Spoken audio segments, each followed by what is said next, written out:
Hey everyone, Tal and Jeb with Grassroots Realty Group here. Today I want to talk to you about common questions I get asked when helping a purchaser buy a home.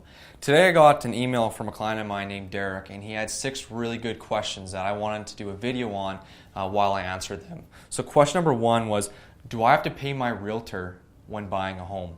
And the answer to that is absolutely not. Sellers actually compensate us as a buying agent for bringing a buyer to their property. So that means that you get to leverage our resources, our industry professionals, our liability, and all of our answers to your questions for absolutely free. Question number 2 was, can I only look at homes listed by the same agent or same listing office? The answer to that is no. It's actually encouraged that you have another agent show you homes while in the buying process. The reason for that is because a selling agent is there to essentially get the most money for his selling client. If he represents you as a buyer, he's not going to be there trying to negotiate the best terms and the best price for you. So if it's an actively licensed agent in the Peace Country, they can show you a home regardless of if that home is listed by their office or a complete other one. So question number 3 is, what happens if I find a private deal?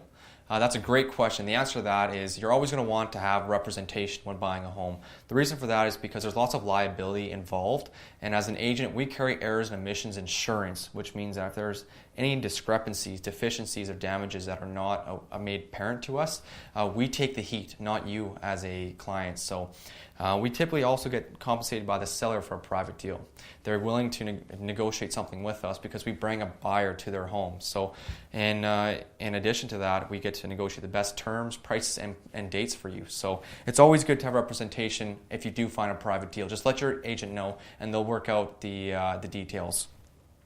Question number 4 was, what do I need to budget for when buying a home? So obviously your down payment. You need a minimum of 5% down when you're buying your first house. But I always tell my clients on a typical $300,000 purchase, have at least $2,000 set aside as well to cover your property inspection and your lawyer fees.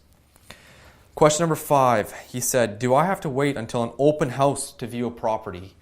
The answer to that is no. An open house is typically done for the benefit of a seller to gain more traction and more exposure in the marketplace by opening their house up to the public. When you are being represented by your agent, they can go and contact that seller to set up a private showing for you whenever it is most convenient, as long as it's at a reasonable hour of the day. Now the last question.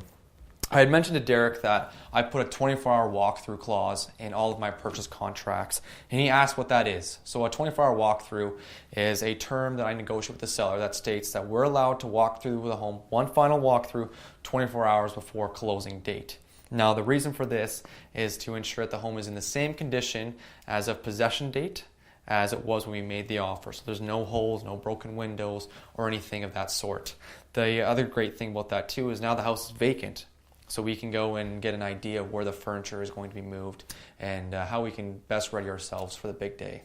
So those are the 6 great questions that Derek had. I hope that this answered them for you, and if you have been wondering them, that you no longer wonder it. If you need any more clarification or explanation on any of these, please let me know. And if you have any more questions, I would love to hear them so I can be your resource in answering those. So thank you so much for watching. Tal and Jeb.